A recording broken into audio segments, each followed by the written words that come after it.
छुटकी, अब हम तोहरा के सिद्धि ना बुलाइब। का बुलाइबू दीदी? आज से हम तोहरा के डॉक्टर सिद्धि बुलाइब। अरे सावित्री सुना तारू, ये देखा हमार रिद्धि खातिर कितना सुंदर लड़का मिलल बा। लड़का तो बहुत सुंदर बाजी। बाकी दहेज कितना देबे के बा? अरे 1 रुपया। हाँ, 1 रुपया। लोग सच कहेला कि लड़की अपना भाग्य से जिएली। ए जी, हमरा बेटी के कितना अच्छा घर भर मिल गई। अरे माँ, हमार दीदी भी ना लाखों में ना करोड़ों में एक बाड़ी है ना दीदी। अरे लाइन जीजा जी की फोटो तनी दीदी को भी तो दिखा दी। अरे ना ना, हमरा के कोनो फोटो नहीं देखे के। अरे ली गहिल शर्मा के। अच्छा, उ लड़का के घर कहाँ बा? अरे वो समरपुर वाले दीनदयाल जी नहीं खन, हाँ। उन्हीं का लड़का है ओमकार। अच्छा। 4 गांव में खेती बाड़ी होला। अरे जमींदार परिवार है। लड़का बड़ा सुंदर है, देखे में एकदम हीरो लेखा, लंबा चौड़ा, आपन रिद्धि खातिर बहुत सुंदर होई।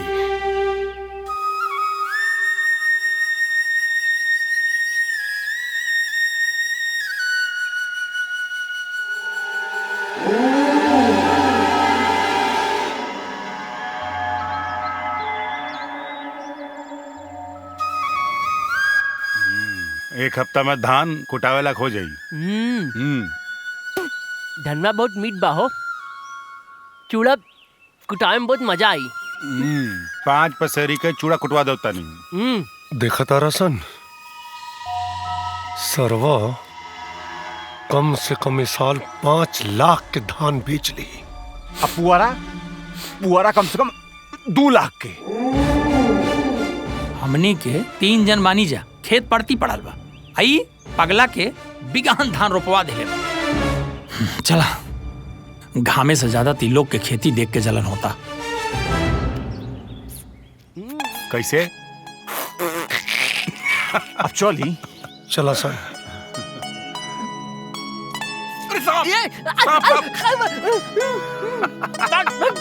कैसा लगल है?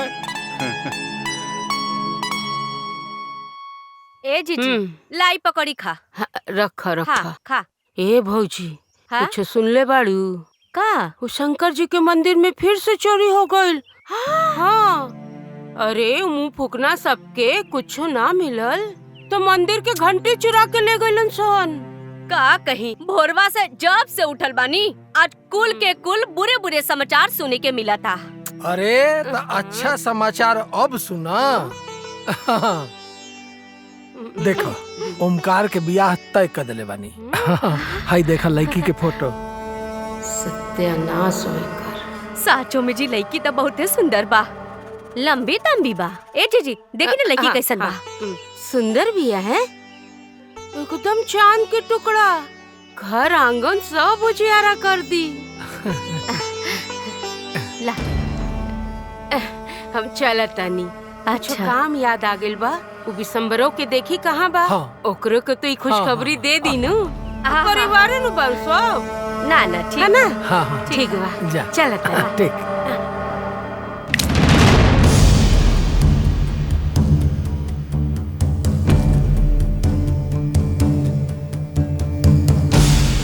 बुढ़वा खुद तो मर गई, लेकिन हमरा के बर्बाद कर दिलस।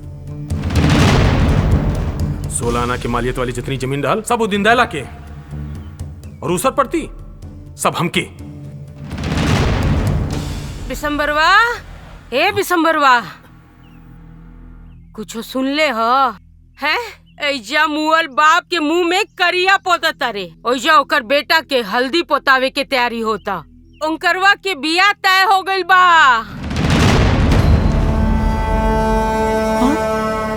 हमके तो बुझाता कि तोर परिवार से पहले ओकर परिवार के वंश बढ़ जाई। है 3 गो बाझन खाली खाए ले और सूते ले। अरे एगो वंश न पैदा करके दे सकली। बुआ जी, हमनी के काहे गरियाओ तनी? एमे हमनी का का दोष बा? सब ऊपर वाले के हाथ में बा। जेठानी जी सही कहा तानी। गाली सिर्फ औरत ही काहे सुने? गाली और ताना देवे के बाना तई घर के मर्द के देही। बुआ जी, कुल दोस्त खेत के ही ना होला। जवान तो हमने देख रहल बानी कैची नियन चल रहल बा। अपना जवान के लगाम दसन। औरतन का काम खाली झाड़ू पोछा चूल्हा चौका कईल है। मर्दन के पंचायत में आइल ना। जा सन अपन काम करा। अरे जा। जय जैसे विशंबरवा, हमार बात ध्यान से सुन। जोन प्लान तू सोच के बैठल बाड़े कि ओकर वंश आगे ना बढ़े देवे ताकि सगरो जगह जमीन तोर हो जाए, कहीं ऐसा ना होके कि तोर प्लान तोरे पे उल्टा पड़ जाए। दीदी, प्लान पलटला से पहले विशंबर धरती पलट दिए। धरती। दीदी, जब तोहार बियाह हो जाई और तू एक घर छोड़ के चल जाइबू, तब तो कुल कपड़ा हमार हो जाए ना। और ई कमरा भी हमार हो जाए। मस्त हम ई कमरा में ऐश से रहब अकेले। अच्छा, ता हमारी डॉक्टराइन के हमारी कपड़ा से प्यार बा, ई कमरा से प्यार बा, अपना दीदी से प्यार नहीं खे। दीदी, हम तोरा से इतना प्यार करेनी ना जितना ई दुनिया में केहू केहू से प्यार ना कर सकेला। जौना दिन तू बियाह के ई घर से चल जाइबू, ई घर तो पूरा सूना हो जाए दीदी। ई कमरा हम अकेला पड़ जाए बिल्कुल। दीदी, तू ना एक काम करा, तू ना जीजा जी से पूछा कि उनकर कोनो भाई हुए तो हमार बियाह करा दे। हाँ दीदी, अपन देवर से हमार बियाह करा दा। ऐसे हमनी दोनों एक के जगह रहल जाए, एक के नैहर और एक के ससुरारी। कैसे लगल आइडिया? वैसे आइडिया बुरा नहीं खे। अरे चुप कर पगली, कुछ भी बोलत रहे लो। बेटी, हमनी के लइका पसंद बा, आगे तोहार का राय बा बता सकेलू। लड़की बहुत ही संस्कारी या पढ़ल लिखल बिया। सबसे बड़ बात ई बा कि लड़की के परिवार बड़ा व्यवहारिक बा। सही उम्र से शादी ब्याह हो जाला ना तो ठीक रहेला। ई उम्र में एक जीवन साथी होखल बहुत जरूरी बा बेटा, जेकरा से तू अपन सुख दुख बतिया सका। एक बात और, ताहर जीवन में और कोनो लड़की होई नु तो हमरा के जरूर बताइया। माई, ऐसन कोनो बात नहीं खे। रवा लोगन के पसंद पर हमरा के कोनो ऐतराज नहीं खे। हई फोटो बा बेटा, ला। हाँ? चले।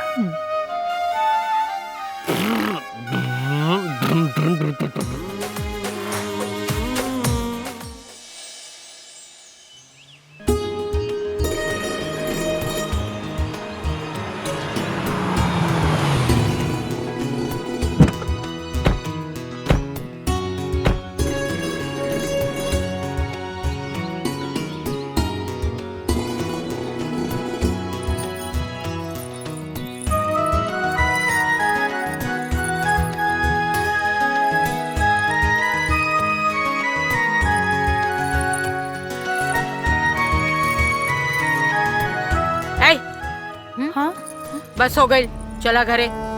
चला, बाद में आए। चला चला चल चल।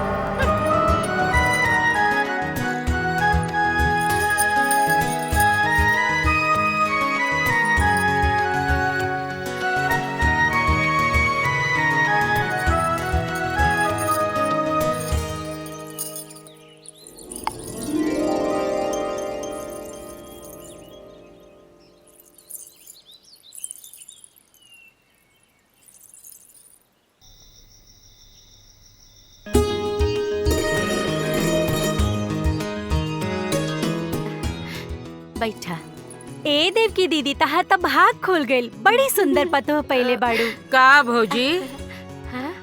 इतना सुंदर पतोह तो गांव में केहू के नहीं खे। गोड़ लगतानी जीजी। अरे हसुआ खियाई तो अपने होली ना। तू तो ओकर दूर के मौसी लगेलू तो सुनबे करबू। बाकी कमला चाची के पतोह के जैसन गांव में केहू नहीं खे। ओकरा के तो दानो दहेज बहुत मिलल बा, ओमकार से ज्यादा। फूलमतिया एकदम सही कहतिया। अरे मान लेनी कि दीन दयाल दहेज खातिर मना कर देलस, एकर बाप के भी तो कोनो फर्ज होके के चाहत रहे। अरे एगो ब्रेसलेट दे देत, एगो सिकड़ी दे देत, अरे एगो अंगूठिये दे देत। हाँ। देखा भौजी, बुरा मत मनिया, खाली सुंदरता से कुछो ना होला। बहू के गुण सहूर तो बहू भोजे में पता चली। अरे तो बहू भोज के दावत बाकी ना। अरे जीजी ऐसन बात काहे करतानी, सबके नौता बा। अच्छा ठीक बा, हैला। पतो बड़ी सुंदर बिया ना। तो हम बिहाने खाए के टाइम से आ जाए हैं? काहे कि बहू के गुण सहूर के अग्नि परीक्षण बा।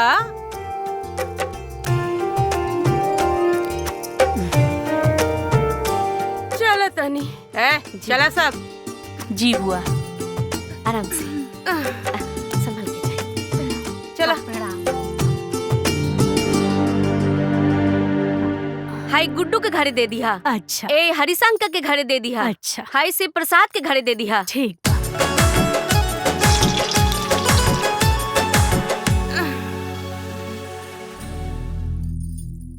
का भौजी?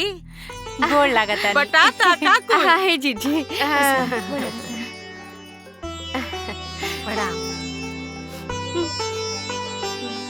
ए भौजी। हाँ जीजी। ये तो बड़ा बढ़िया खुशबू आ रहल बा। हाँ? हमो जाके देखा तनी केकर फरमाइश बन रहल बा। अच्छा ठीक बा। अरे बुआ, रउआ बैठी ना अम्मा जी के पास, हमने का तीनों जाता नहीं सा ना। हम जात नु बानी, बैठा मदद करो जा। तुम सोची। अरे बहू। बुआ जी। अरे खुश रह खुश रह खुश रह। कुछ चाहत रहे का? अरे ना ना कुछो ना, बस देखे आ गई नी। अच्छा। पनीर बनता। हाँ। बाप रे बाप, बन गई बा। ए बहू जाना तनी धनिया पत्ता ढूंढ के लिए आवा ना, ओमे डालब नु निमन लागी। ठीक बा बुआ जी।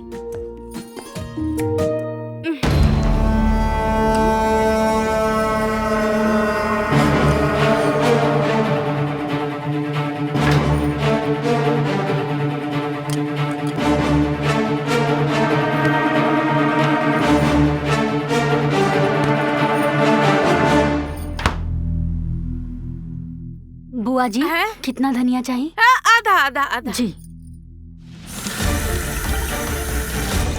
चाकू। अरे ला ला।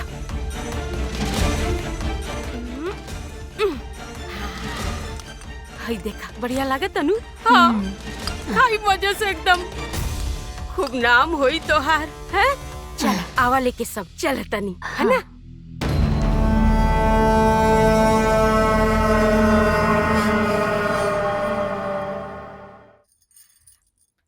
पूरी ले ली, आपको ले ली। डाल पूरी दी। दीदी शुरू करा। हाँ खा लो, शुरू कर।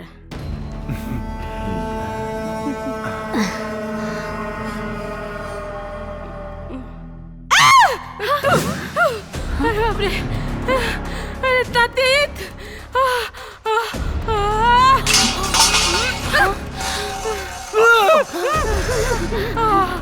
इतना तेज खाना है? ये पनीर की सब्जी बनल बा कि नमक मिर्चा के तरकारी? अरे बाप रे बाप।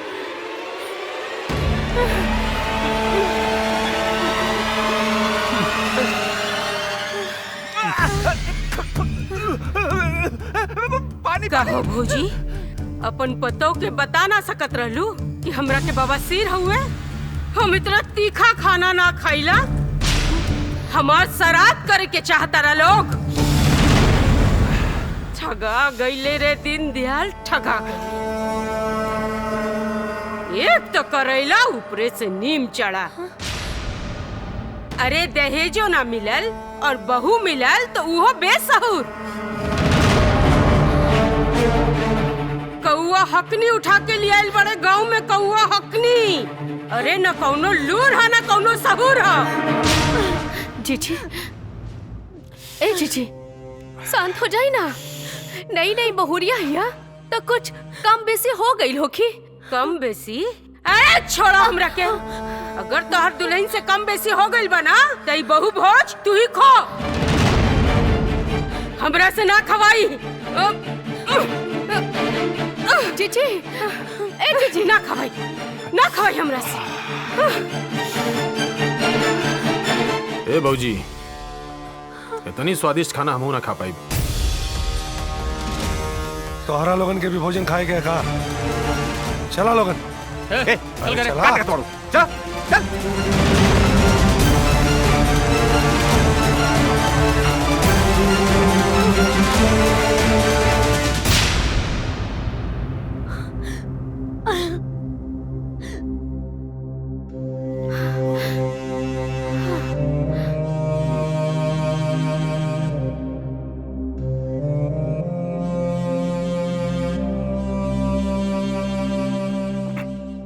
दीदी छोट बात के पहाड़ बना देली।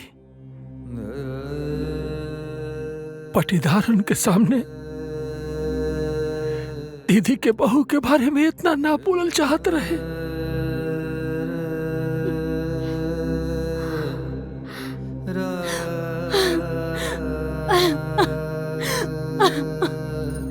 बैठा बैठा। हे जी सुनो ना, हमार ना कोनो गलती ना रहे। हम खाना में ना नमक तेल मसाला सब कुछ ठीक से डलले रहनी। पता ना ये सब कैसे हो गए। हमारे में कोनो गलती नहीं के। हम सच कह रहल बानी, हमारे में कोनो गलती नहीं की जी। हाँ ठीक बा, तू पहले चुप हो जाता। अच्छा ये बतावा, किचन में नगीना बुआ आई रहता? हाँ आइल रहनी। हमरा सब समझ में आ गई। एमे तहार कोनो गलती नहीं है। सब उनकरे करल धरल हा। जैसा नाम वैसा ने काम ना।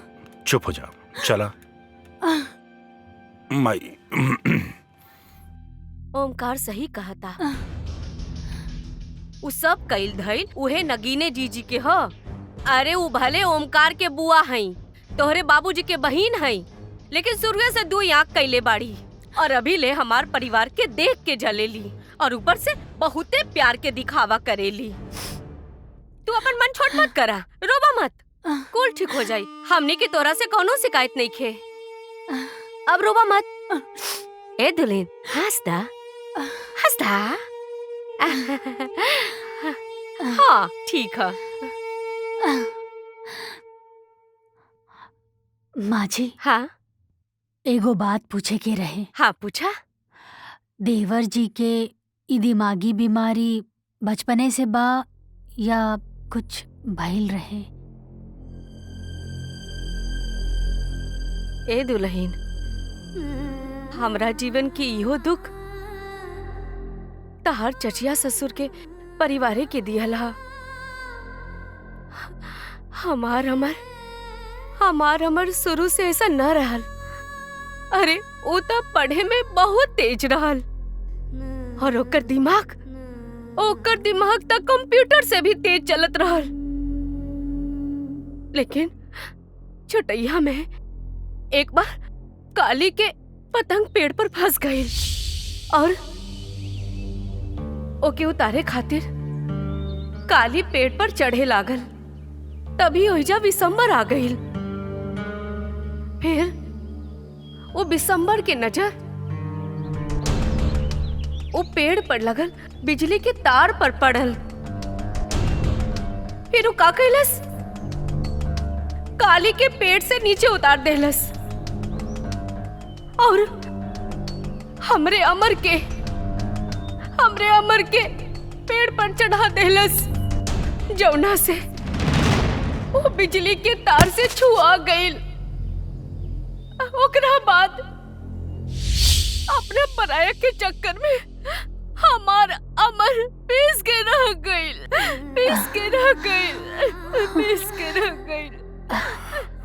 अम्मा जी। रे मई, तो चुप हो जो रे, तो चिंता मत कर। ये अमर के इलाज चलता ना, और डॉक्टर का कहला सा कि जे तरह इलाज चलता अमर जल्दी ठीक हो जाई। चुप चुप चुप चुप हो जो रे।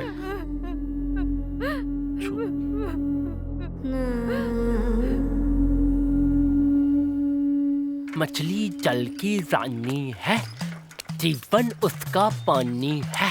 हाथ वो टल जाएगी, बाहर निकालूं जाएगी। मछली जल की रानी।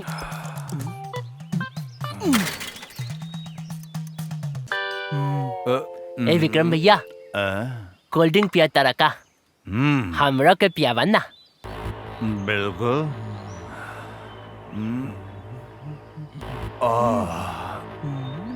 देखा तुम्हार चोट भाई तोरा काय ना पिया द कोल्ड ड्रिंक। अब मजा आई और पगला पगलाई।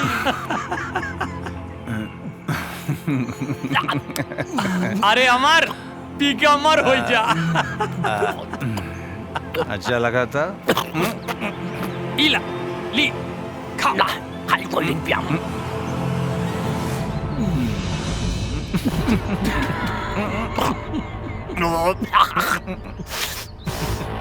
ऐसे कोल्ड ड्रिंक बाहो एक नंबर के पूरा पट्टा पेड़ गल गल गल गल गल घूमे लगा।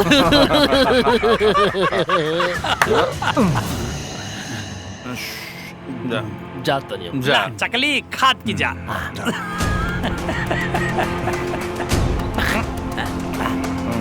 चलो बाय।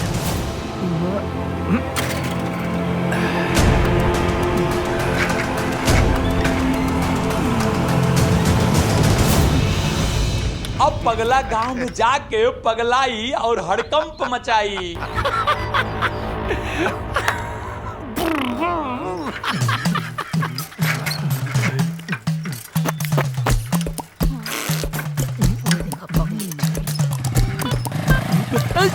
अरे भैया संभल के। अरे अरे ये देखो तुम। अरे दादा नमस्ते।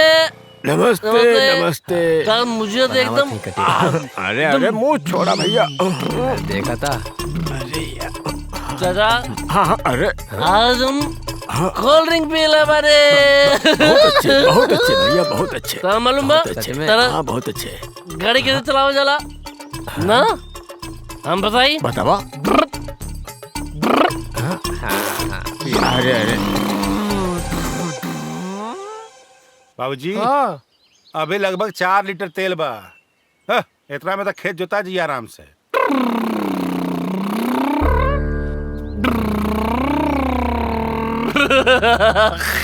बाबूजी, कैसे कोल्ड ड्रिंक पिलावा कुछ पता न चलेला। आज हमरा के कोल्ड ड्रिंक पिला वाला पूरा आसमान गोल गोल घुमा था। बाबू, दारू पी ले बड़ा। नो, कोल्ड ड्रिंक पी ले वाली। अच्छा ही कोल्ड ड्रिंक के पी ले सा? आए न बताए। अरे बता दा। न बताओ क्या पिए सा? बता दी। हाँ। विक्रम भैया।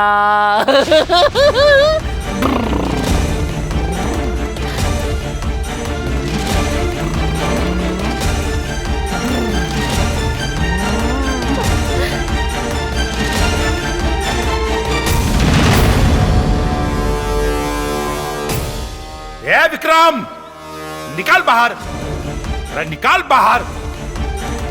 का भाई लो, काहे गला फाड़ के चिल्लाता रहो? अरे तो हनी के तनिको शर्म नहीं खावत। लाज शर्म घोर के पी गिल बैठ सका, तनिको लाज नहीं खिलागत। हमरा भाई के भोलापन के फायदा उठाता रसन। दारू काहे पिए ले रे? काहे पिए ले हा? आवाज नीचे। तो भाई चल के हमने का पास आई रहा है। ए भैया पिया दे ना। जाके पूछ ओकरा से, जब पहुंचेला ना तब पिएला काहे? तक जहर पिया दे बेटे। हमार बात सुनो लोग, रुका। हमार बेटा शराबी कबाबी नहीं खे। हम हाथ जोड़ता नहीं, हमार लड़का के बिगाड़ लोग मत। ए चचा, चाहता रहा कि तार लड़का ना बिगड़े तो अपना पतोहिया से कह दा कि अचरा में बांध के रखे।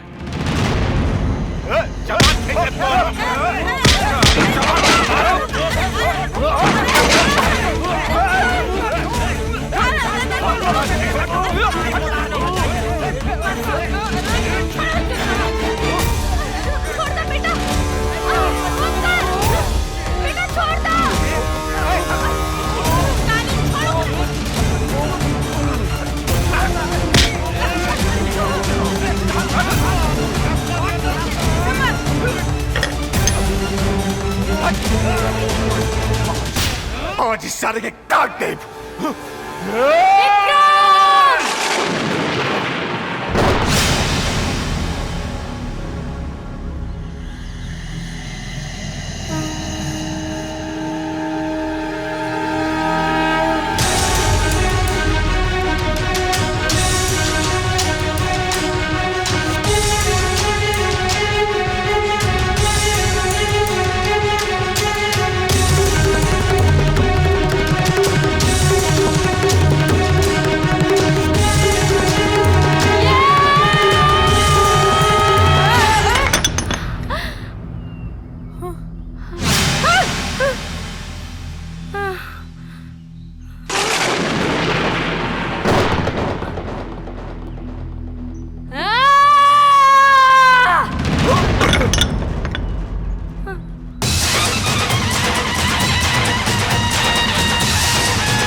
बस कर, मत कर अपनी नौटंकी।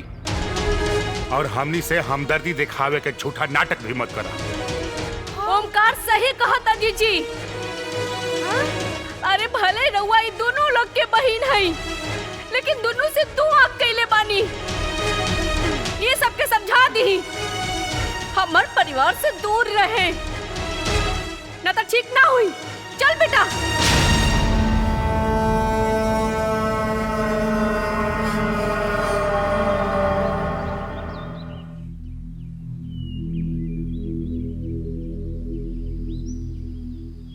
गर्व तारा पर आज लक्ष्मी के साथ साथ ताहार दुर्गा का भी रूप देख लेनी।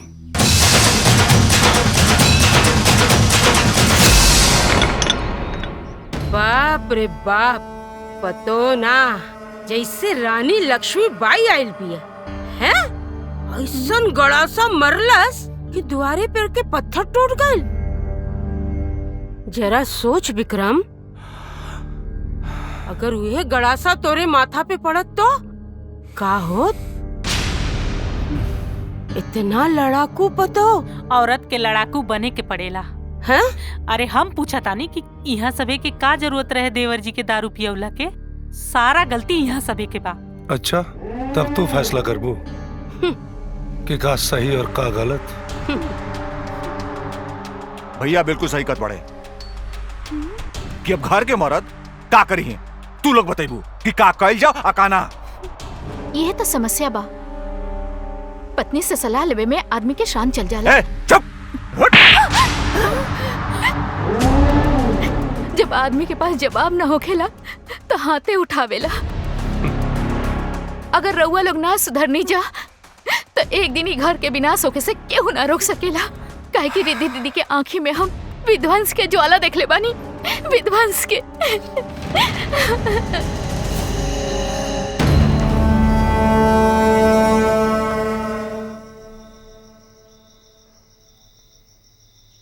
देवर जी एगो बात समझाई। जौन चाचा जी बाड़न ना, और उनकर परिवार वो लोग अच्छा नहीं खे। आज के बाद कभी भी वो लोग अगर बुलई हैं भी ना तो उनकर कौनो बात मत मानल करा। वो लोग हमनी के बारे में अच्छा ना सोचेले। रहुआ उनकर परिवार से दूर रहल करी आ आपन परिवार के बात मानल करी, ठीक बा? ओके, आज के बाद मुझा कब होना जाए? वो लोग हमरा क्या कर लॉलीपॉप कुरकुरे भी दिलोग ना, हम बोले नो नो। Good boy.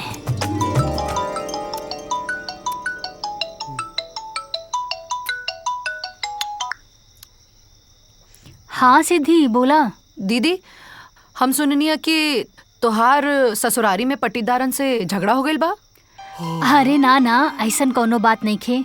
पट्टीदारन में तो छोट मोट झगड़ा होते रहेला। देखा दीदी, ज्यादा टेंशन होगी तो हमके बतावा, हम अभी के अभी आ जाए और दोनों बहन मिलकर उन लोगन के सुधार दिया जाए। अरे चुप करा, जब देखा तब खाली लड़ाई झगड़ा के बात करेलू। तू तो जानते बाड़ू ना कि हमार देवर जी के मंद बुद्धि के सब केहू फायदा उठावेला। का सही बा का गलत बा इनकरा के कुछ समझ में ना आवेला। अरे सिद्धि, तू ता डॉक्टरी करत आरू ना, ता हमार देवर जी इलाज से ठीक हो जाई है ना? इनकर दवाई भी चलता। देखा दीदी, एगो काम करा कि तू अपन देवर के ना हमके मेडिकल रिपोर्ट और दवाई के प्रिस्क्रिप्शन लेटर सब भेज दा। हम देख ले और फिर हम बताए तो रखे, ठीक है? ठीक बा, हम भेज दे। आपन ख्याल रखिया दीदी। रखतानी, प्रणाम। खुश रहा।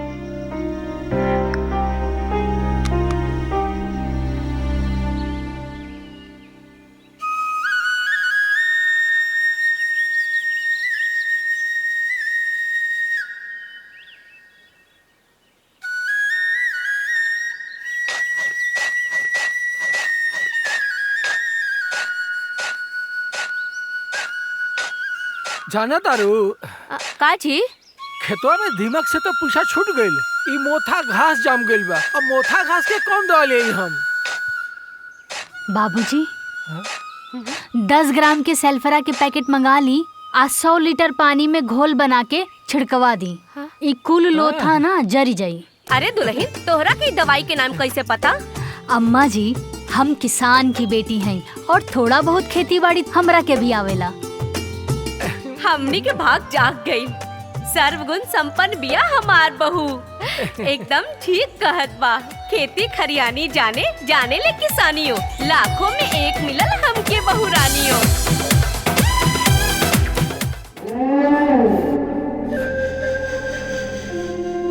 देखा तारा लोग, बूढ़ पुरानिया सही कहले हमन। माटी के तू पसीना द, माटी तरह के सोना देही।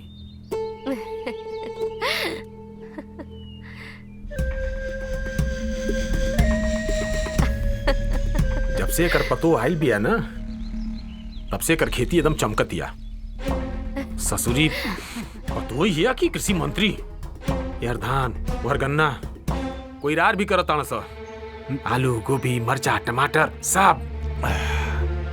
हमारे घरे 3 गो पतोई बाड़ी सा। घर से बाहर निकलने में लाज लागेला। और लोग तो घर से हंसुआ कुदार लेके आवेला और ये लोग सिगरेट शराब लेके आयल बा लोग। का बरबरात है रे? ना ना कुछ हो ना कहता नहीं। अम्मा जी, आज कोहड़ा की तरकारी अब पूरी बन जाई। अच्छा ठीक है, बना ला। ए ओमकार। हाँ भाई। ए कोहरा में चीरा लगा दा बबुआ। हाँ जा। अरे अनस कैले बड़ा बंद करा ना। अरे बंद कर देनी। रोज एक एक खबर पेपर पढ़ता नहीं बबुआ। तू खेल खेल खेल। अरे हम अपन राशिफल देख ली। अरे बाबूजी, किस्मत पर ना मेहनत पर भरोसा रखी। बीच में टोकले बिना ना मनबा, तनी चुप ना रह। ए देवकी, सुनो तारू हमारा राशिफल में का लिखल बा? आज हमरा खुश खबरी सुने के मिली। अरे राशि फलूल कुछ ना होला, ठीक बा? और पेपर में रोज झूठ कुल छपेला। अरे तारा के समझाई।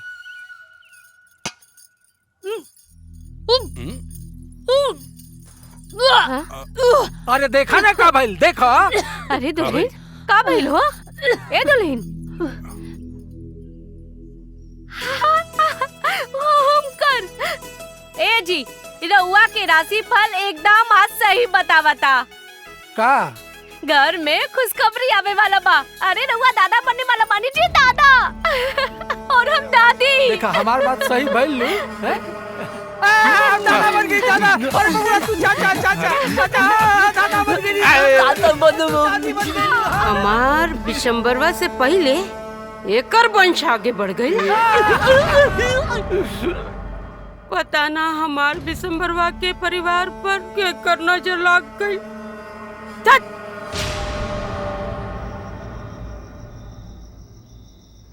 आज हम बहुत खुश बानी, बहुत खुश। जानता रू जबकि वो बाप बनेला ना तब बाप बनला के बाद ओकरा मेहरारू के साथ साथ ओकर बच्चा के भी जिम्मेदारी ओकरा कंधा पर आ जाला। लेकिन बाप के कंधा इतना मजबूत होखेला कि वो सारा जिम्मेदारी उठा सकेला। जानता रू माई बाबूजी के हम इतना खुश पहले कबो ना दिखले रही जितना आज देखनी है। हमनी से ज्यादा प्यार भाई बाबूजी लोग अपना पोता से करी लोग। जब बाबूजी अपना पोता के कांधा पर बैठा के समूचा गांव घुमैयन ना तब देखे लायक हुई। और जब मुँह दी तो कहियन कि ससुरा तेल के मालिश कर देला। और माई तो आज कजरोटा खरीद के ले आली बिया और आज से काजर पारे शुरू भी कर देले बिया। अरे तू सुना तारू कि ना? हाँ सुना तानी ना। जानता रू हम तो अपना होखे वाला लड़का का नाम भी सोच ले बनी। अच्छा पूछा का? मृत्युंजय उपाध्याय। जानता रू मृत्युंजय के मतलब का होखेला? जौन मृत्यु पर जीत पा सके वो होई मृत्युंजय। नाम बढ़िया बाना? अब छोड़ी ना जी, नाम में का रखल बा। हम तो बस भगवान से यह प्रार्थना करी ले कि हमार होखे वाला बेटा के उम्र खूब लंबा होखे और भगवान ओकरा के संसार की सारी खुशियां दे। हमनी के अपना लड़का के दुनिया के सारा खुशी देवे के। देख ला हई देखा बेटा खाती तो बिनले ना रहू, पुतवा खाते बिने लगलू। माई हाँ? सब मेहमान उनका नाम लिख दिले बनी। भागलपुर वाली मौसी, साहतवार वाली चाची और स्वारहा वाली मालती चाची के भी नाम लिख दिले बनी। अच्छा कारे बुआ बड़का मामा मामी छोटका मामा मामी ये सब के नाम नहीं लिखले का?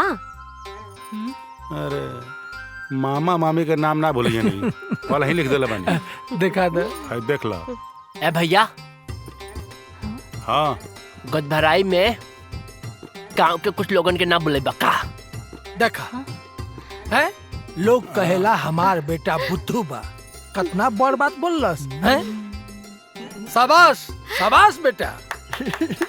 ए बाबू सब केहू आई, सगरो गांव भर के बुलावल जाई, लेकिन वो बिशंबर के परिवार के छोड़ के। काहे कि जब भी बिशंबर के परिवार जेकरे भी शुभ काम में गइल बा ना जरूर कुछ न कुछ अपशगुन भइल बा। यही से वो सब ना आई और पूरा गांव भर के बुला के दुल्हन के गोद भराई खूब धूमधाम से हुई।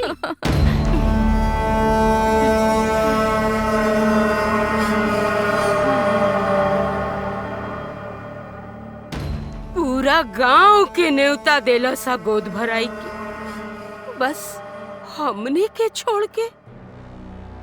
अरे हमरा से तो झगड़ा ना भइल रहे ना, झगड़ा तो तू लोग से भइल रहे। हम तो बल्कि बीच बचाव करे आए गेल रहनी। तू लोग के साथे साथे हमरो के पटीदार बना देलस। ठीक बा हमहू पटीदारी निभाई कि अपन अपमान के बदला हम जरूर ले। जौना वंश खातिर दीन दयाल हमार अपमान कैले बना वो वंश के तो एक दिन हम मिटा के रहब। दीन दयाल जानत नहीं खे हम नगीना ना नागिन है नागिन। ए बबुआ तो कड़िया है ना लेके आवा। है ना मैं घुमावा। हाँ आओ आओ। देखा दारा बाबूजी, ये बाप बेटा सारे सन खेतिया करत कर मर जी। भैया इसारन के धूपो नहीं लगा था। हाँ ए कटारी। जी बाबूजी। चल मेट छाट, देखा थे क्या बता। छाट रहे। चल छाड़ा। ए रुक रुक रुक रुक रुक ना। ए कटारी रुक, ए कटारी रुक रुक। मेरे का काटा था? हे चाचा ढेर लौकता। मेड़ काटा था घास छाटा था। तू हमनी के ढेर उल्लू मत बनावा। घास चिल्लाला बोल के हमनी के मेड़ काट देला तुम। देखा कटारी, ओस कटला से प्यास ना बुझी, मेढ़ कटला से खेत ना बढ़ी। हम तारा के मेढ़ ना काट दे। अगर मेड़ ना कटी तो तुम्हारी गर्दन कट जाई। हम कहता नहीं जाए यहाँ से, ना तो हम भुला जाए कि तू हमारे बड़ियार भाई हवा। जा यहाँ से। ताली मत कर जब हमरा बाबूजी के धक्का मारे के। अरे पगला के देखा हो, इहो ताल मारता। ए काली, हाँ बाहर करा के।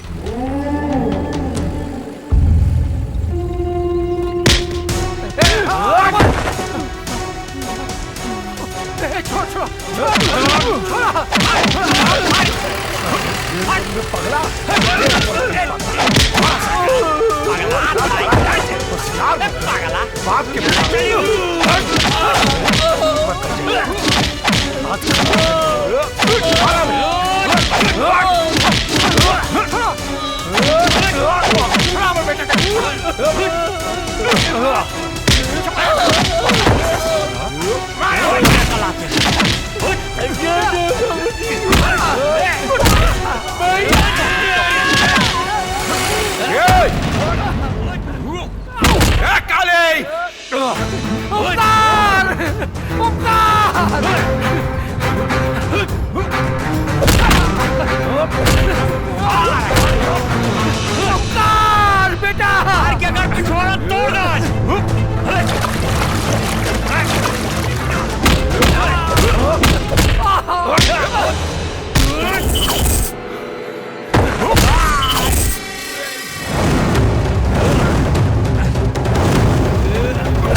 भौजी रुको न, भैया का तनी अच्छा से सेवा सत्कार हो जाएगा। मारा सन और मारा सन। आज जिंदा ना बचे के चाहिए। छोड़ हमरा के, छोड़ हमरा के। बार भाई हो गया, हम हाथ छोड़ा ताली। छोड़ दे हमारे बेटा के, छोड़ दे हमारे बहू के। एक अली। हाँ बाबूजी। बड़का भैया के ई दुख हमरा से देखल नहीं खेजात। चल इनका के मुक्ति दे दिल जा। चली चल।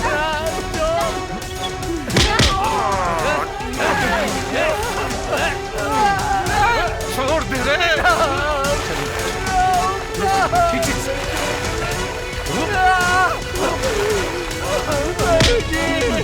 बाबूजी ले जा भैया। बाबूजी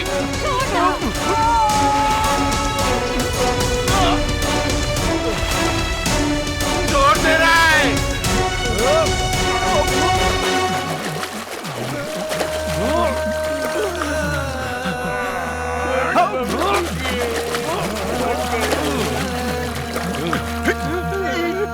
छोड़।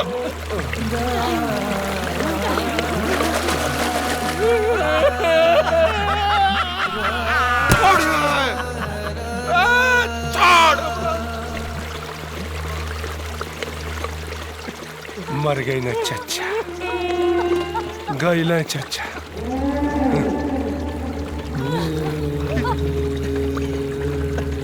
बाबूजी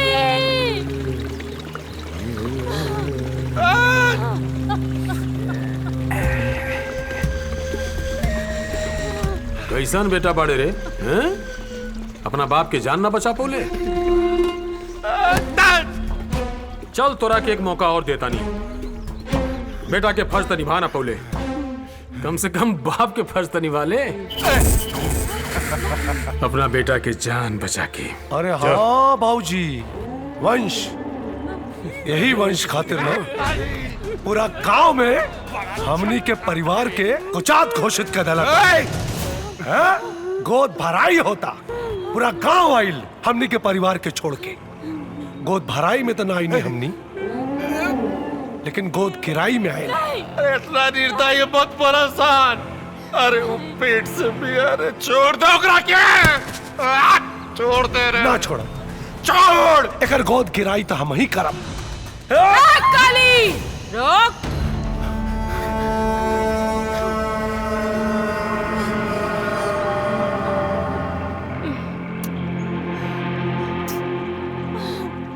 तो के शर्म नहीं के आवत? एगो मर्द होके औरत के पेट में लात मारत अरे हैं? अरे अरे अरे ये काम हमके करे दे। अरे काहे कि अपमान की घूंट तो हमें न पीले बानी। हाँ। चल।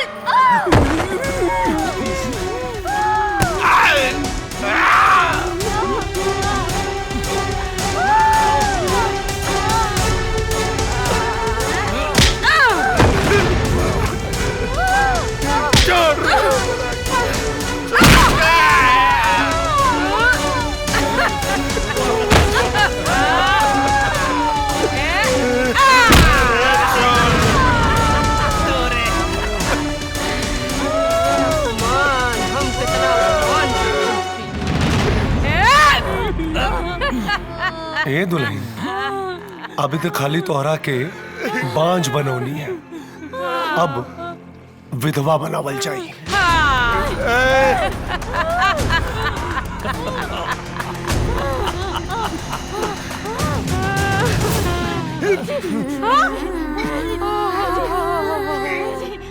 हाय देखा, अरे रे रे रे पकड़। कोई मिलन वाला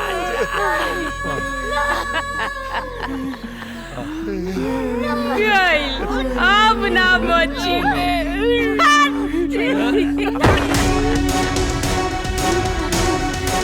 और ले जा, पकड़।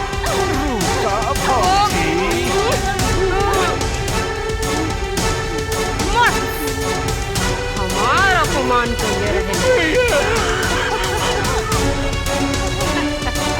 देख देख अपन पति के हालत देख।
हमार अपमान के गुस्सा शांत भइल।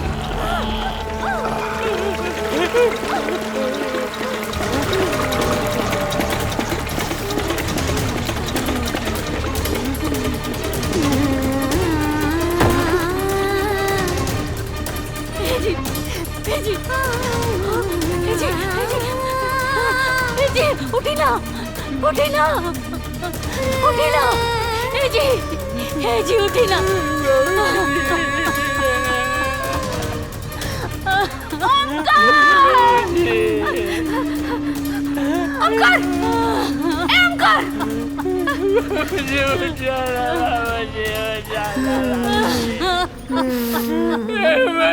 मुझे के काम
खबरदार,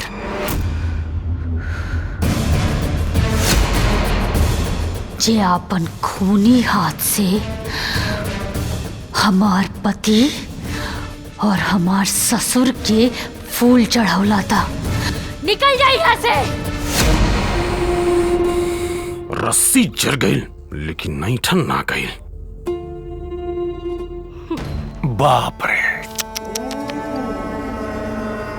मांग धुआ गईल, कोख उजड़ गईल, कुल के चिराग जले से पहले बुता गईल, फिर भी इतना अकड़ उमकार बो। खेतवा का तांडव भुला गईलू का? अकड़ मत दिखावत ना। अब इन तो खाली 2 गो लाश बिछौनी है चा। अगर ढेर बोलबू ना पूरा परिवार के लाश बिछा दे। हाँ बाबूजी, और एक बात, थाना और चौकी जाए का कोनो जरूरत नहीं खे, कुछ होके वाला नहीं खे। काहे कि दरोगा का मुंह में हमनी का नोट का बंडल ठूस गैल बनी जा। इस सफेद साड़ी पहन के ई सोचा कि खानदान का वारिस कहां से आई, के लड़ना पैदा करी। हई हई पगलुआ, अरे कर बियाह होई तब ना। पगलेटवा के बियाह होई। अरे मान ला गलती से कौनो लड़की दे भी दी, तू ही करिए। ऐसा मत कर के पागल। हंसी, अरे हंसी, हंसी बुरा ना होला, बाकिर केहू के दुख पर हंसल बुरा होखेला। और आज हम रउआ लोगन से ई वादा करतानी कि हमार स्वर्गीय ससुर दीन दयाल उपाध्याय के कुल के वंश त आगे जरूर बढ़ी।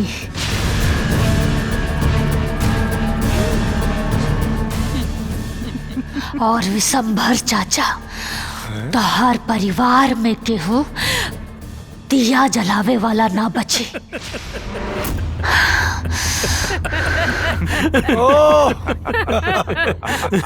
लगा था कि सदमा लग गई बा। हाँ। अरे हमार तीन गो बेटा तोरे आंखी के सामने दिखता रहे और देख कहा ताड़ी कि हमरे खानदान के दिया के जलाई है? अपना बारे में सोच। चल काली। अरे चचा के प्रणाम तक है ना।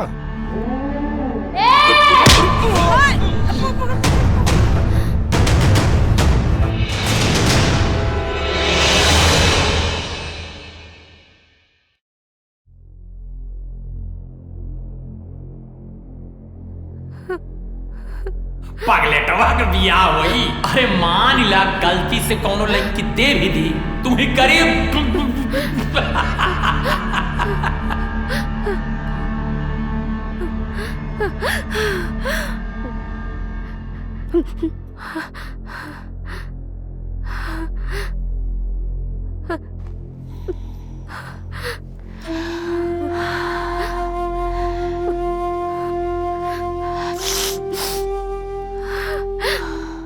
बिसंबर और ओ लइकन के जहरीली हंसी अभी ले हमरे कान में गूंज रहल बा।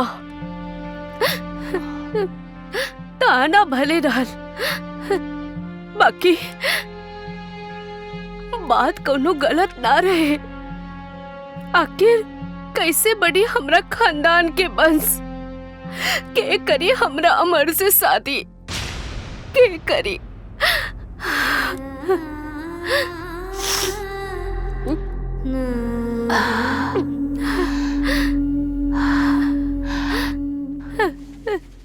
अम्मा जी, हम रउआ के वचन देत बानी कि हमार देवर की बियाह भी होई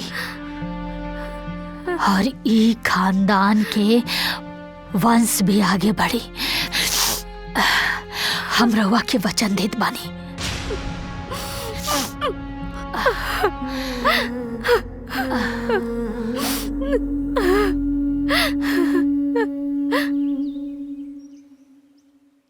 तो का कहतारू बिटिया?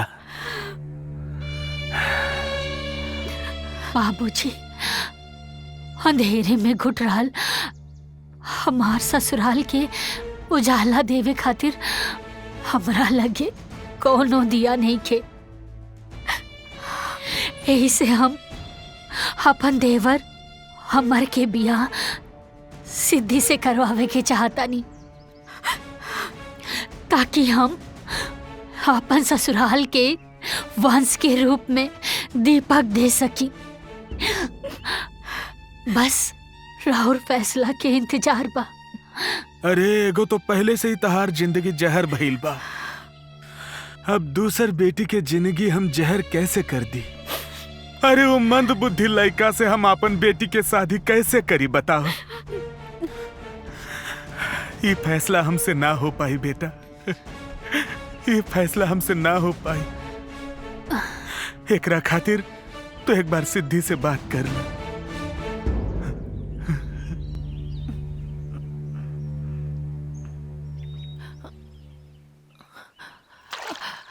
ए दीदी, का भइल? तू एजा और आंसू कैसन?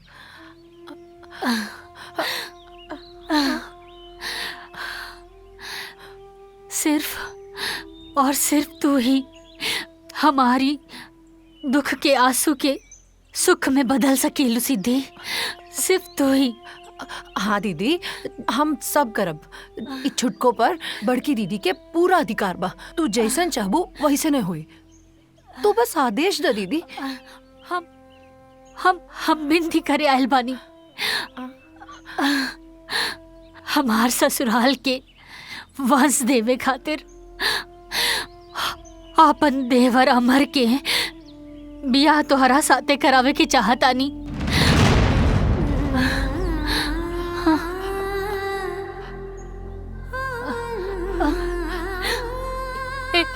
ए सिद्धि सिद्धि सिद्धि सुना, हम जाना तानी कि हमार देवर से केहू भी पढ़ल लिखल लड़की बियाह करे खातिर तैयार ना होखी, लेकिन आज लेकिन आज ही बड़की दीदी अपन छोट बहन के सामने अपन आचर फैला के सौगात के भीख मांगतिया।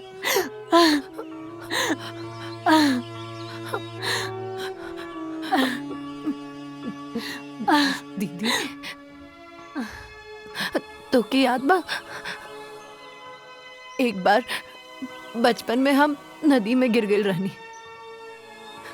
ओ वक्त हमके बचावे खातिर केहू नदी में न कूदल, पर तू कूद लो जबकि तोके खुद भी तैरे ना आवत रहे। तू अपन जान पर खेलकर हमार जान बचैलू। ए दीदी हमार जीवन पे तो तबे से तोहार अधिकार बाटे।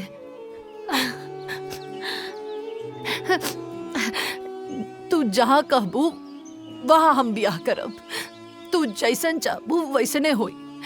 अगर तोर खुशी एमे बाकी हम तोहार देवर से ब्याह करी तो ठीक बा दीदी, हम करे।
बिटिया, आपन बड़की दीदी के प्रति तहार इतना प्यार और स्नेह देख के हम तो के आशीर्वाद के सिवा और कुछ देत नहीं खे।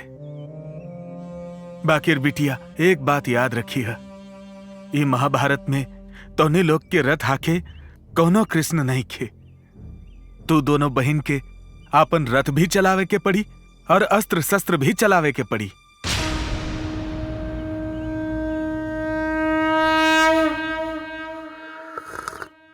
बाबूजी सवेरे से देखा तानी केहू नहीं के घरवा में ताला लगल बा।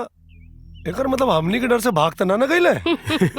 सही का तो हो सकेला डेरा के कुल भाग गई लोखन। अरे मेहरारू के करेजा कितना होला मर्दवा। ए भैया हमो हई। अरे बुआ तू शेरनी हो औरत ना।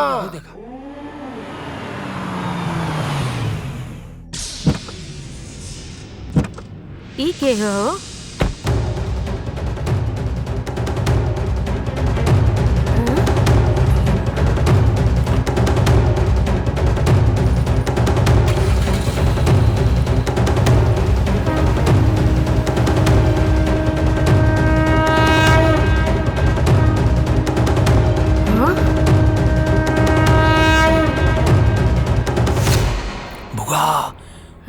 तो पगलेटबो के बियाह हो गईल।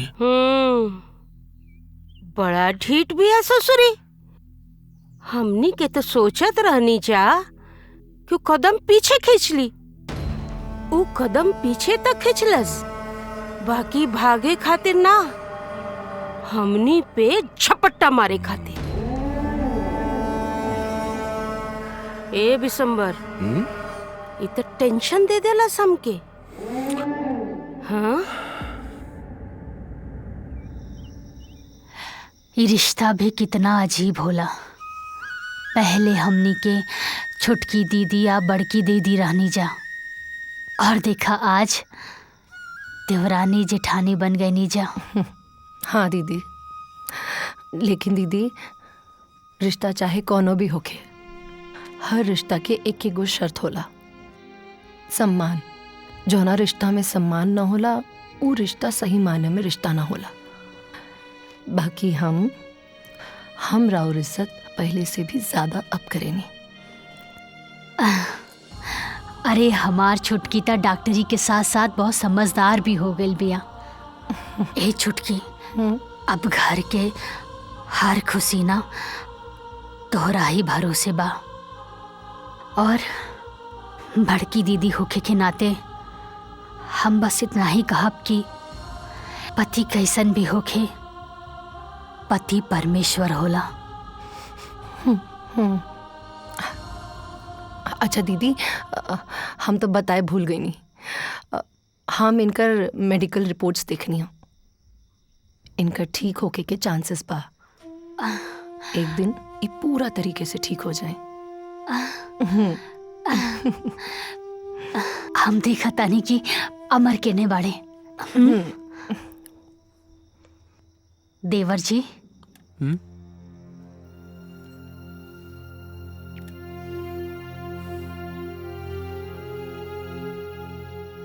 रउआ बाहर काहे सुतल बानी? आज तरा और बियाह भइल बाना, और बियाह के बाद पति के पत्नी के साथ रहे के चाही, पत्नी के अकेले ना छोड़े के चाही। ना भाभी, हम अंदर ना जाइब। वो एगो औरत के पास कबो ना। काहे? औरत को चुड़ैल होली सन, टाइन होली सन। हाँ। ई तोहरा से के कहलस? काली भैया एक दिन हमरा से कहत रहे हा।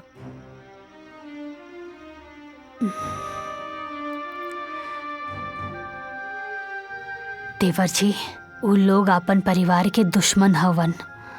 वो अपन परिवार के खुशी कब्बो ना चाहेलन।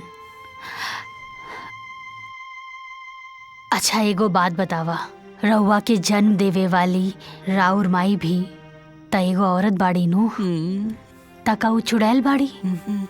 माई तो बहुत अच्छा बिया। हम राउर भौजी हमका डाइन बानी? तू तो बहुत प्यारी बाड़ू। ता देवर जी, ता राउर पत्नी भी ता एगो औरत बिया ना देवर जी? ना ता वो चुड़ैल बा ना ता डायन। ई काली रउआ से गलत बोलले बा।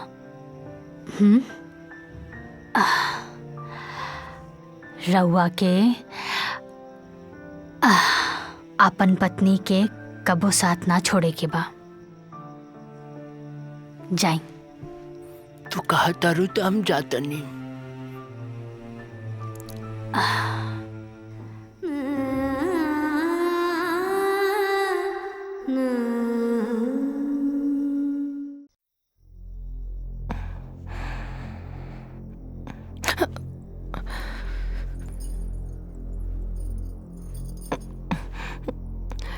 तू हमरा से दोस्ती करबा?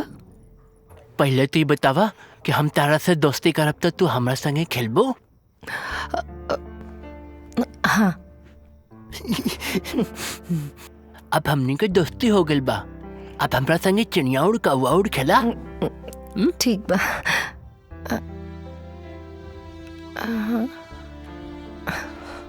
मोर उड़, चील उड़, चिड़िया उड़, तोता उड़, बाज उड़, उड़ावा? कौवा उड़, चिड़िया उड़, गौरैया उड़, गधा उड़। गधा कहीं उड़ेला भला? तला के मालूम।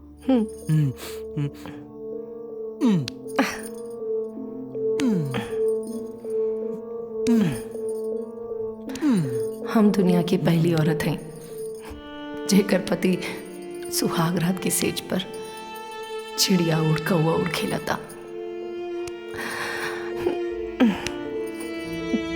मरी?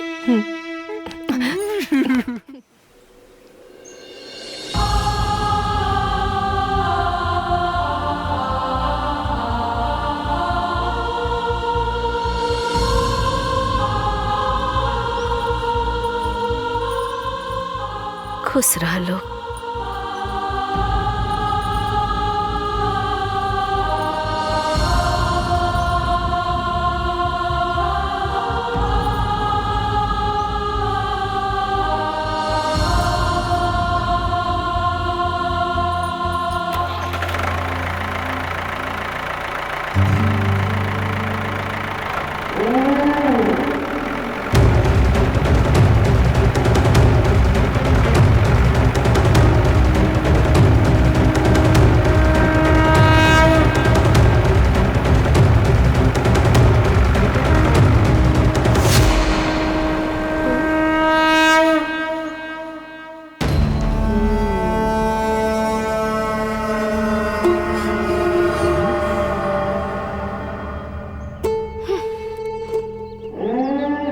ए बाबूजी, हम तो सोचले रहनी कि वो दोनों के मरला के बाद इन्हन का खेत ना जुती, खेत पड़ती रह जाई, लेकिन ये तो मेहरारू होके खेत जोते चल गई।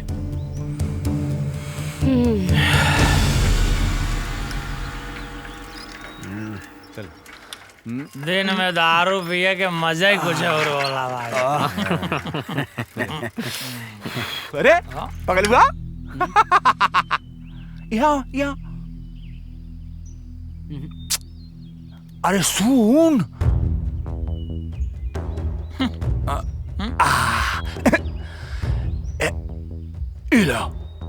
कोल्ड ड्रिंक पी ले। हम कोल्ड ड्रिंक ना पियब। हमार भौजाई तहाँ लोग से हमरा के दूर रहे खातिर कहले बड़ी। अरे भौजाई के लाडला। तो हमनी आ जातनी तोहरे लगे। मुबारक हो, नवा नवा बियाह। अच्छा एक बात बता, ते दिन भर खेते खरियाने में बिजी बाड़े, तो तू मेरा रुआ कैसे संभर में रे?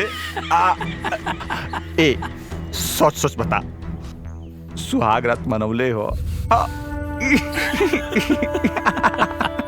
ई पागल टवार कौन सुहाग रात मनाई? हे एक काम कर, तो यापन मेहरारू ना हमनी के आधिया पे दे दे, फसल कौनो हुए नाम तोरा ही होए। लड़का के बाप तहीन काई बे हम ना। अरे छोट भाई के मेहरारू तोर बाबा होई, आपने बाबा के बारे में ऐसा बोला था, तो शर्म नहीं किया बात? पागल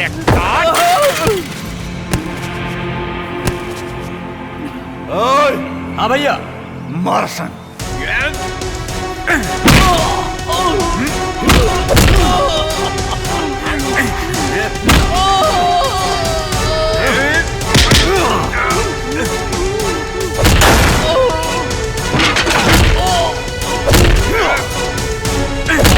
मार पगला ये कर झड़ जाए।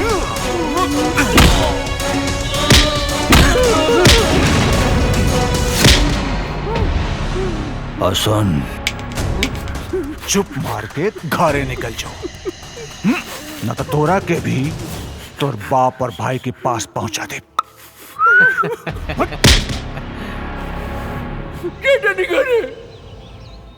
भौजी से बोलो तो टालो के बताए। भौजी कोनो बड़की तोप है इनका जो जाके बताई देवे। पागल।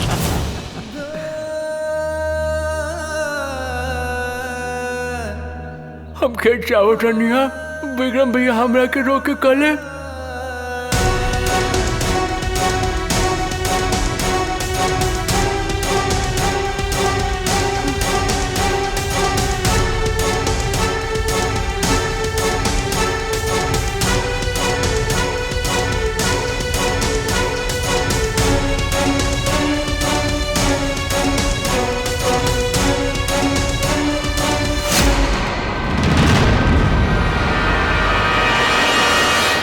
विक्रम।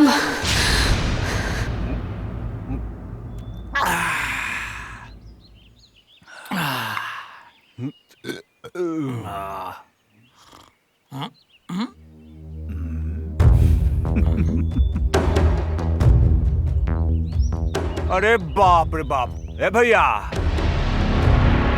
अरे हमनी का तय कहीं को खातिर बोले रही जा, यहाँ तक दोनों आगे बढ़ी, छिटकी भड़की। अरे आजकल ऑफर चलत बा ना, एक पैक फ्री। अपन बड़ भाभी से कैसन बात कइल जाला, तमीज नहीं खेका?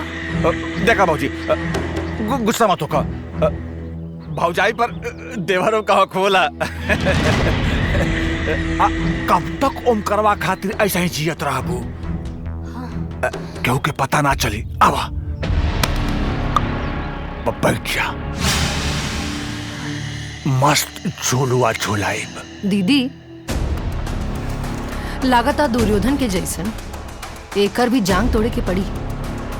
छोटकी दीदी, बड़की दीदी, दुर्योधन के जांग ना, विशंभर उपाध्याय के बेटा के जांग है।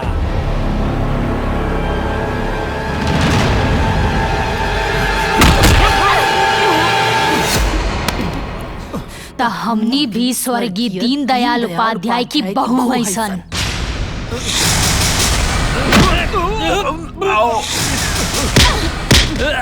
अरे सारे हमनी का काहे बात पड़े एक का मार सारे मार करके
आज रिश्ता के दीवार तोहनी के जान बचा लेलस और अपन बड़ भाभी के जांघ पे ना बल्कि मान सम्मान के सिंहासन पे बैठावल जाला। सुधर जा लोग, ये हमने के पहला और आखिरी वार्निंग है। अगर ना सुधरवा लोग ना तो अगला मौका न दे। चला दीदी। दीनदयाल के पतो पगला से कुछ न होई, उ सिर्फ पगला करके अभी भी यहाँ पर खुला बात। ए भौजी काहे जवानी के जियान करत बाड़ू?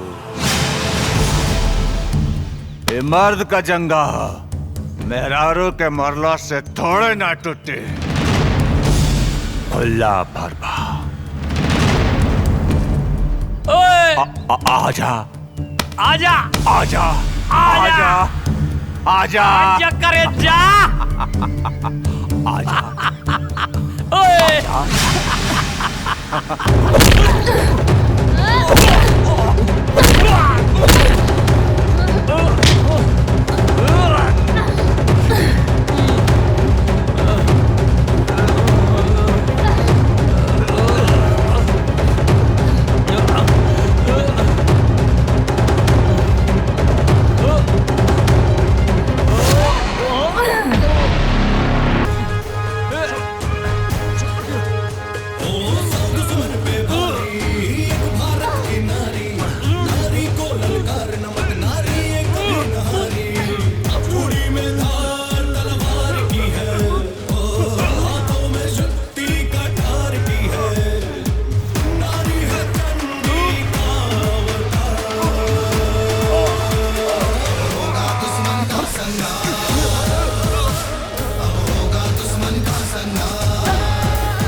ये का भइल?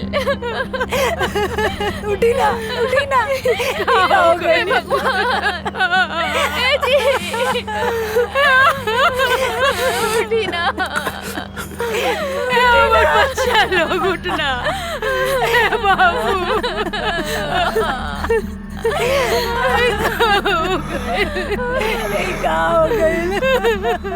भैया ये महाभारत रुके वाला ना बा। वो दिन देवकी चाची के घरे बहिल रहलन, आज बिशंबर भैया के घरे बहिल बा। तू सही कहा तारा भैया, अभी पता ना कितना लाश गिरी।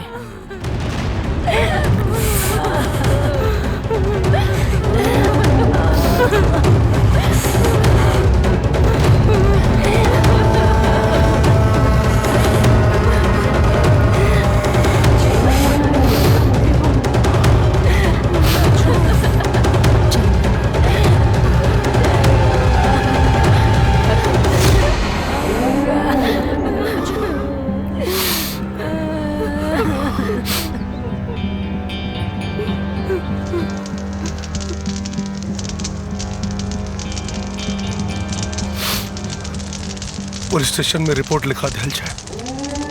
चुप रहो। ये भैयार में काली खोई बा ये कि हमरे दुगो शेर जैसन बैठा के दुगो लड़की मार दिली सर। का खेल जाओ, हाथ पे हाथ धर के बैठल जाओ। चिता के आग तो शमशान में बुझा जाई, लेकिन हमरा दिल में बदला की आग हमेशा जलत रही। समय का इंतजार करा। छोड़ना जी बाबूजी ओकनी।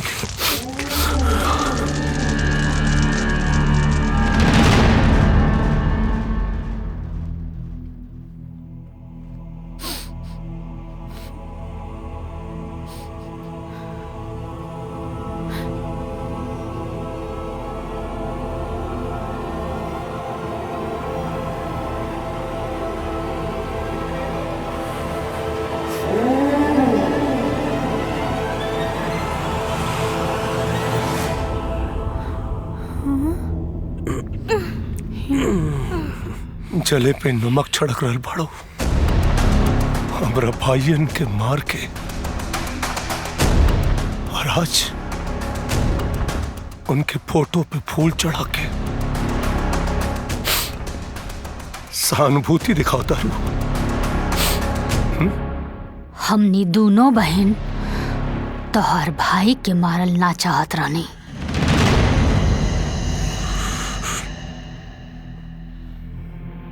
तोहर भाई अपन बड़ भाभी से बात करे के संस्कार भुला गए रहे। उहे कुसंस्कार के चलते हम दोनों बहन तोहर दोनों भाई के मरनी हो।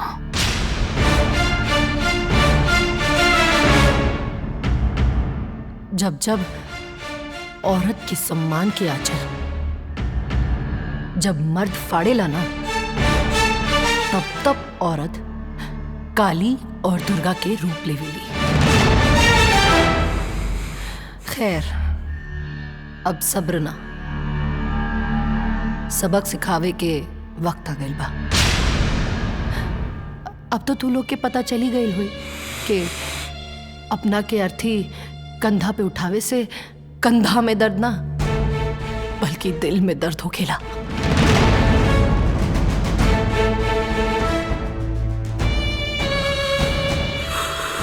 और एक बात याद रखे काली,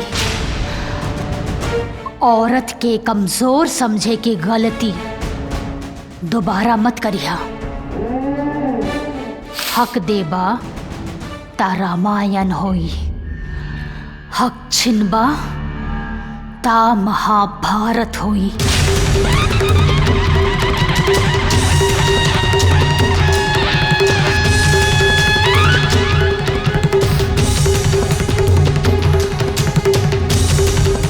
चला।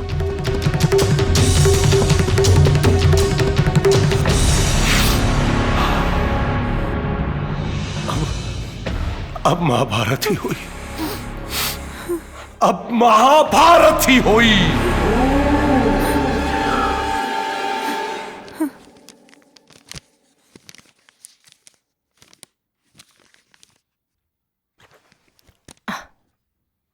चली रवा के नवा दी।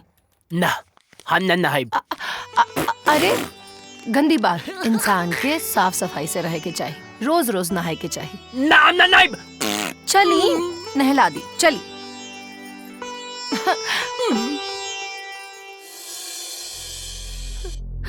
अमर बेटा। प्रणाम जी।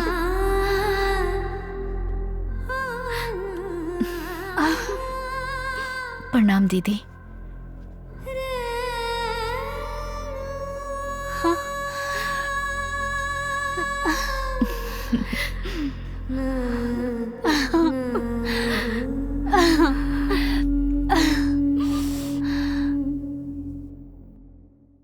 जुताई वाला जितना पैसा बा ओकर हिसाब हो गेल बा, फिर भी एक बार खेती वाला हिसाब। Thank you.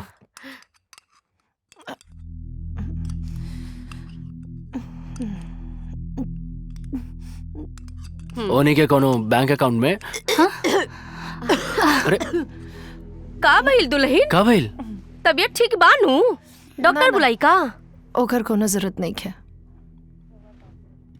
रवा दादी बने वाला बनी।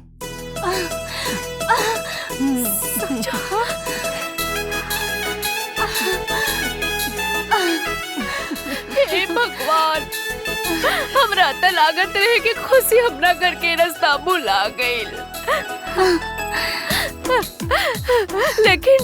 लेकिन रउआ हमरा घर के खुशी के फिर से लौटा देनी।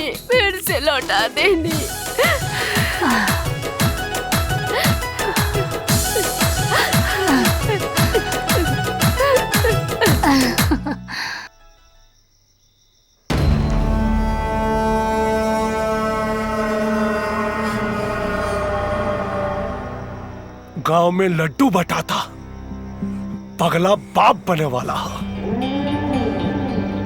अरे धरती कब फटी बाबूजी, जब सारा प्लान चौपट हो जाई तो हार। ए बाबूजी, तोहरा से कुछ होई ना?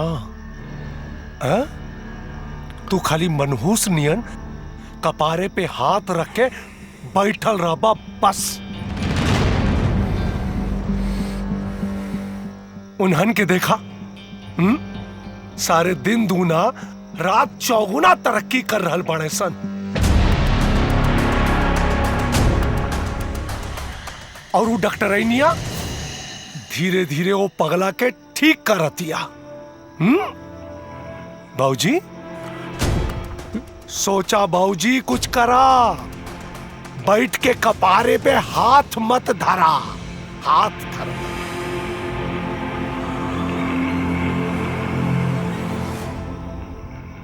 अभी पता न कितना मौत हमरा हाथ से निकल बा। अब की बेर फसल ना पूरा खेती उजाड़ दे, माई और बेटा के एक ही साथ खत्म कर दे हम।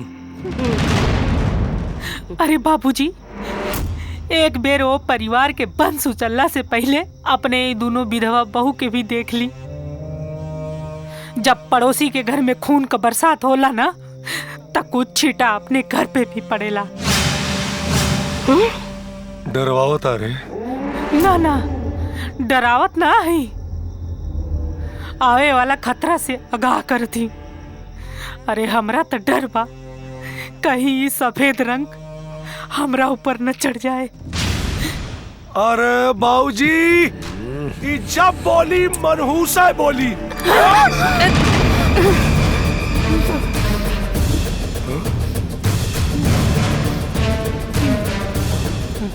पति परमेश्वर होला तब पूजल जाला, हैवान ना। चल।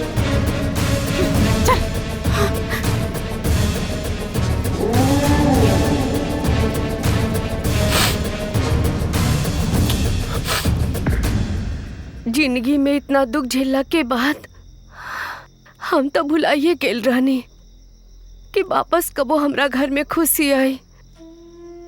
और भी संभर ऊ तो हमरा घर के चिराग के मिटावे में कौनो कोर कसर नहीं के छोड़लस। ए दुल्हन, हम जीते जी तो हार ये एहसान कबो न भुलाई, कबो न भुलाई। जवन तू हमरा ही खानदान के चांद पे लागल ग्रहण के हमेशा खातिर दूर कर देलू।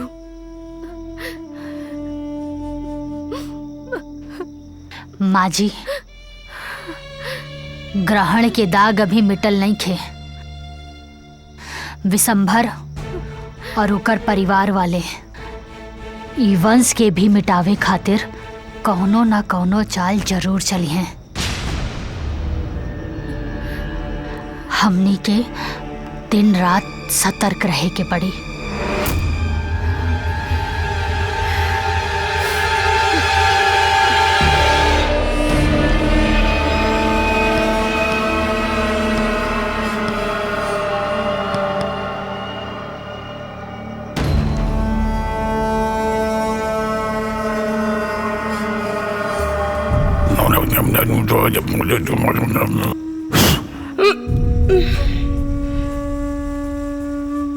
ले जो इन नींबू की फेंक दी ओकरा ऊपर।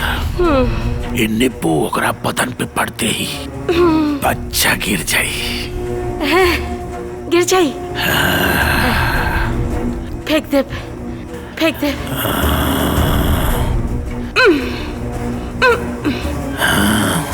प्रणाम।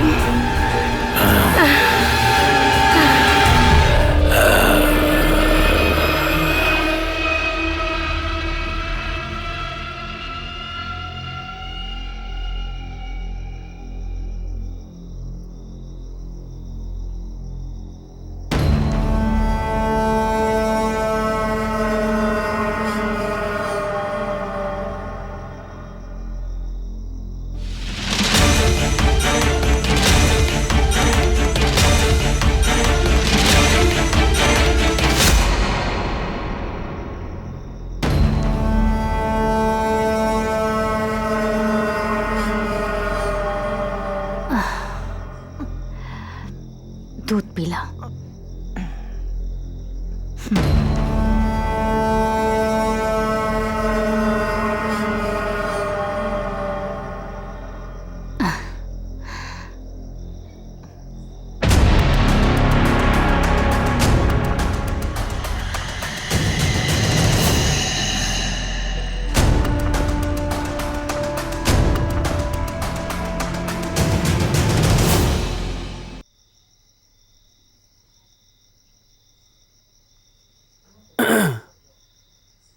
सिद्धि, तारा से को बात कहे के बा। देखा, आज हम तारा वजह से ठीक भइल बानी और हमार ठीक भइल कोनो चमत्कार से कम नहीं खे। तारा पता बा, हमार भैया और बाबूजी हमेशा से चाहते रहे लोग कि हम ठीक हो जाएं। अगर वो लोग आज जिंदा रहित ना, तो हमरा के इसे देख के बहुत खुश हो गए लोग।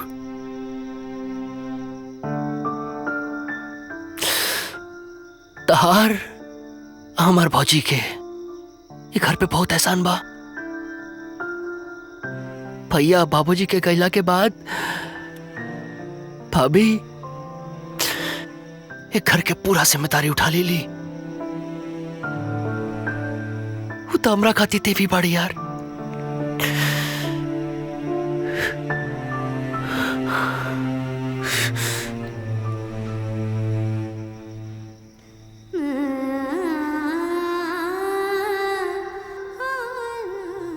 भाभी,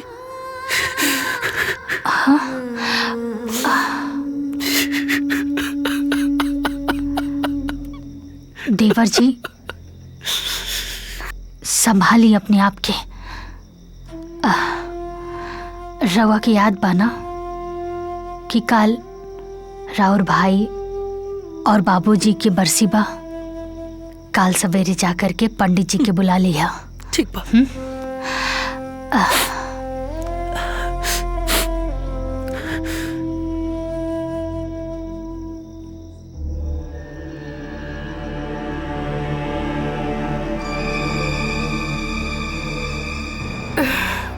विशंबरवा, कुछ सुन ले हा? गांव से उड़ती उड़ती खबर आइल बा, दीनदयाल और ओमकरवा के बरसी के पूजा। हमार बात ध्यान से सुन ला लोग, बदला लेवे के इससे बढ़िया मौका फिर ना मिली। ए बुआ, काल बरसी ना, पूरा परिवार के एक साथ श्राद्ध हुई।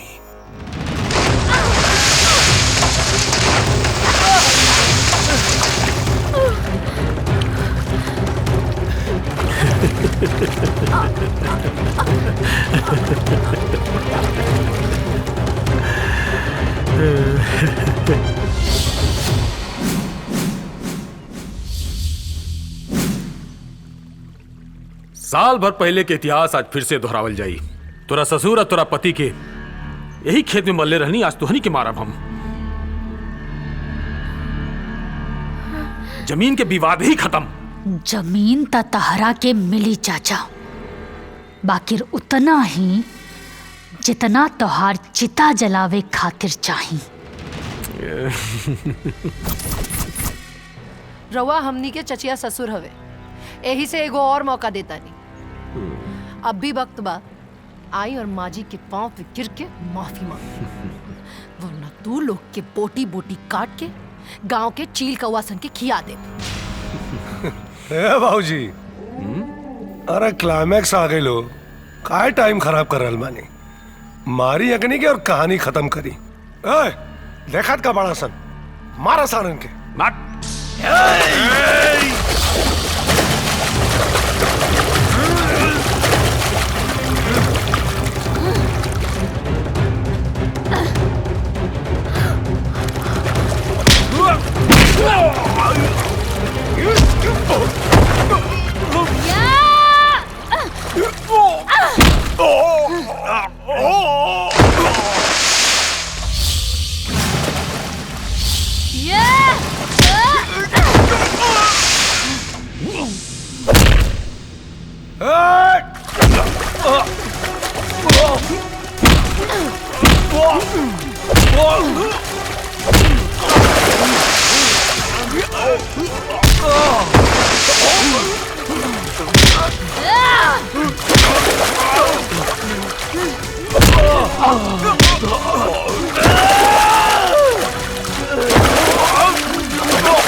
अब ढेर हाथ पैर चलेलू ना,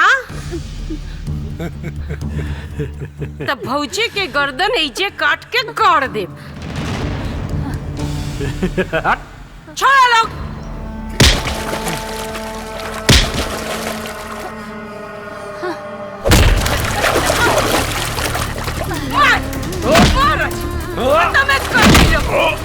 देख भौजी, देख देख तेरे पता लोग कैसे पिटा दिया, तो पागल बेटा।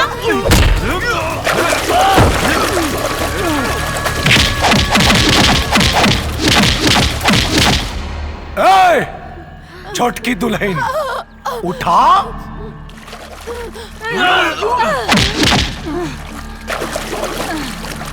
अरे बदला ना लेबू है? हमनी का बोटी बोटी कह के चील कौवन के ना खियाबू। आजे तो पता चली कि केकर मांस चील कौवा खइए। ए बिसम्बर, हमरा बेटा बहू के छोड़ दे रे, छोड़ दे उन लोगन के। तोरा के जमीन चाहिए नू, सब ले जाओ, उन लोगन के छोड़ दे। ए भौजी, ये जमीन हमरा के भीख में ना चाहिए, हम छीन के ले, छीन के। हाँ। ए बड़की माई, इतना जल्दी रोवे लगलू? अभी तक खाली ट्रेलर है, पूरा पिक्चर अभी बाकी है।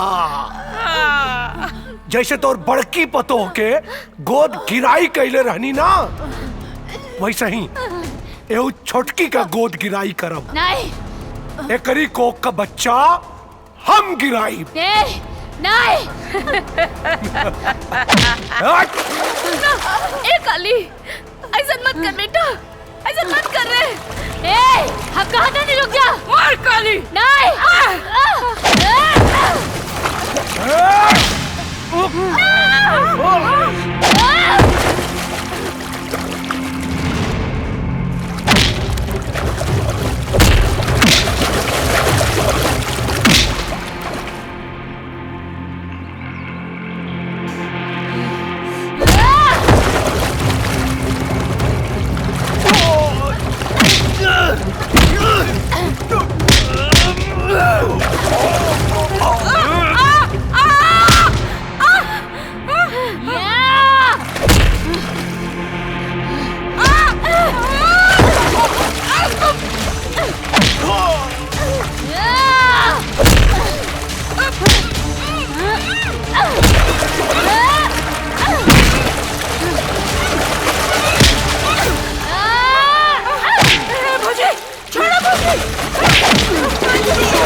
हमार बच्चे की मर पे तू, हाँ, हमार बच्चे की मर पे।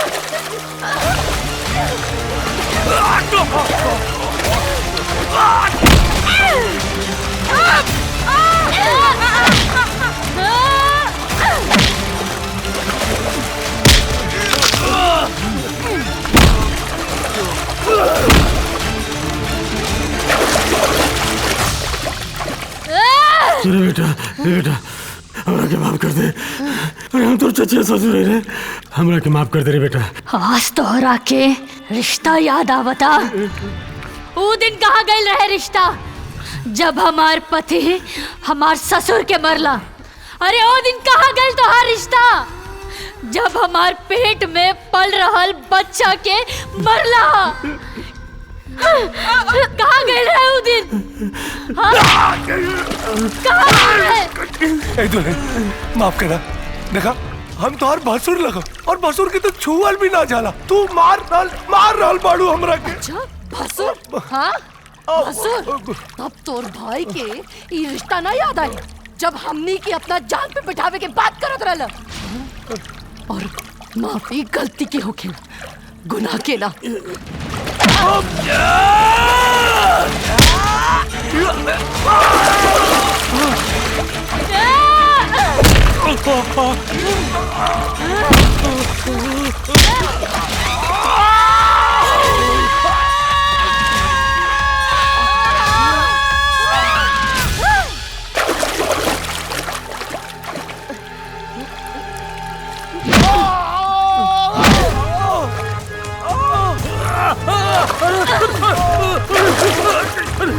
अरे जोड़ा भी संभाल के चलो। बाबूजी, बाबूजी, अली, ये छोड़ा। संभाल, छोड़ मर गए। और भी संभाल। अरे जोड़ा भी संभाल के चलो। ना भी संभालना।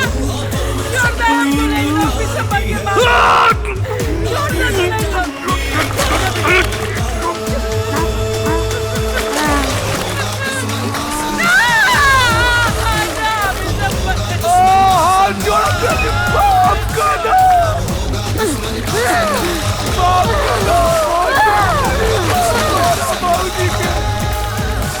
बाबूजी, बिसंबर।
का कर दे बाबूजी।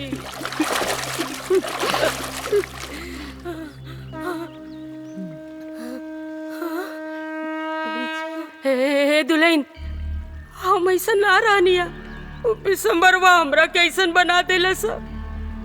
हमरा से गलती हो गई, भूल हो गई हमरा से, माफ करता।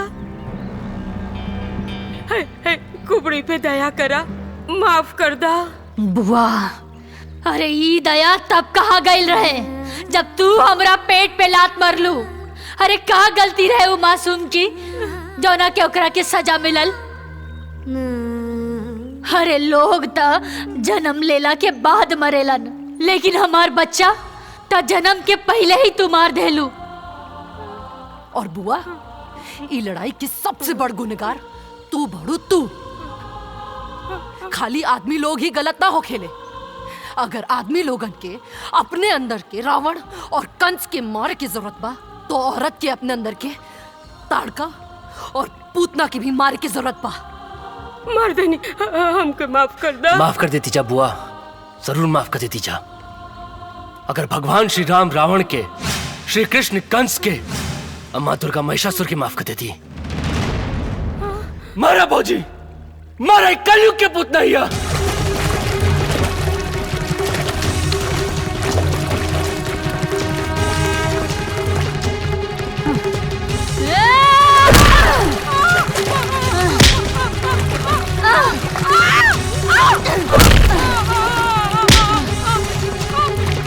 छोड़ दो हमरा के, माफ कर दो हमरा के, छोड़ दो दुल्हन। माफ कर दी? चला ठीक, माफ कर देता हूँ तुम्हें और छोड़ देता हूँ।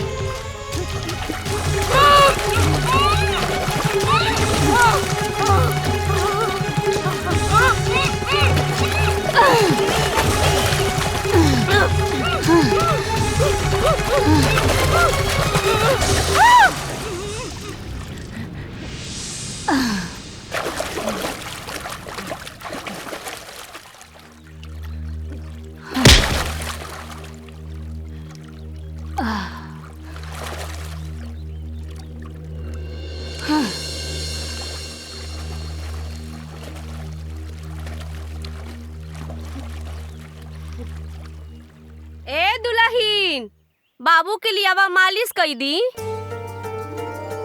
सिद्धि, अरे बाबू के जल्दी से लेके आवा, सब तैयारी हो गई बा।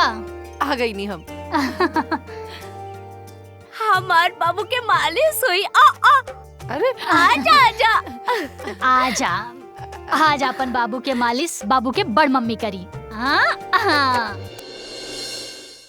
आपन पसंदीदा फिल्म देखे खातिर डाउनलोड करी दंगल प्ले ऐप।